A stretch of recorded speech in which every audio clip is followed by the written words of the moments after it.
The following are true stories. May 26, 2003, Aaron Ralston was hiking. A boulder fell on his right hand. He waited 4 days. Then he amputated his own arm with a pocket knife. On New Year's Eve, a woman was bungee jumping in Zimbabwe. The cord broke. She then fell into a river and had to swim back to land in crocodile-infested waters with a broken collarbone. The most amazing part of these stories is when asked about the experience, they all smiled, shrugged, and said, "I guess things could have been worse." When your day is a museum of disappointments hanging from events that were outside of your control.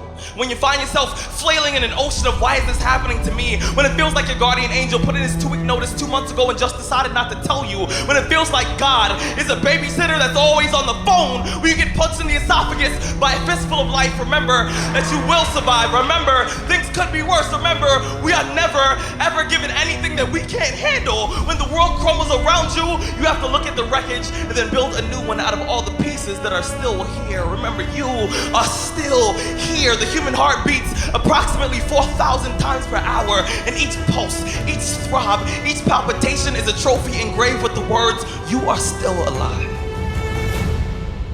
You are still alive. Act like it. I invested too much to quit. I made too many sacrifices to give up.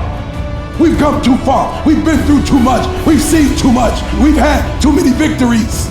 We have seen defeat. We've looked defeat in the face and we've overcome it. We've come too far to give up now. We've come too far to be negative now. We've come too far to start overthinking now.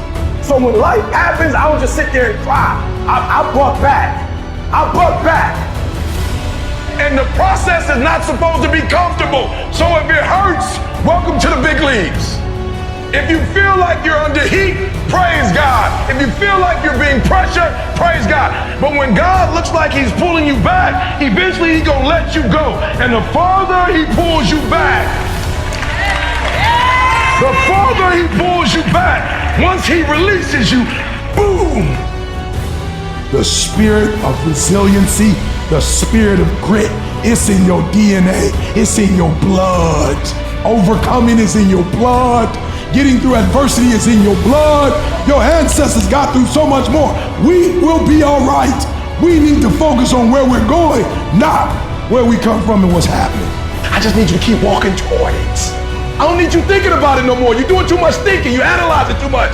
You're talking yourself out of it. I don't know if this is gonna work. I tried and it didn't work. I just need you to keep moving. I need you to make up in your mind that the only way you can lose is if you quit. I just need you to keep going.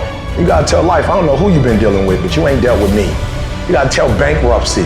You gotta tell divorce. You gotta tell sickness. I don't know who you've been dealing with, but you come up against the wrong one this time. You can be and do whatever you want, and nobody can stop you. Nobody can stop you but you.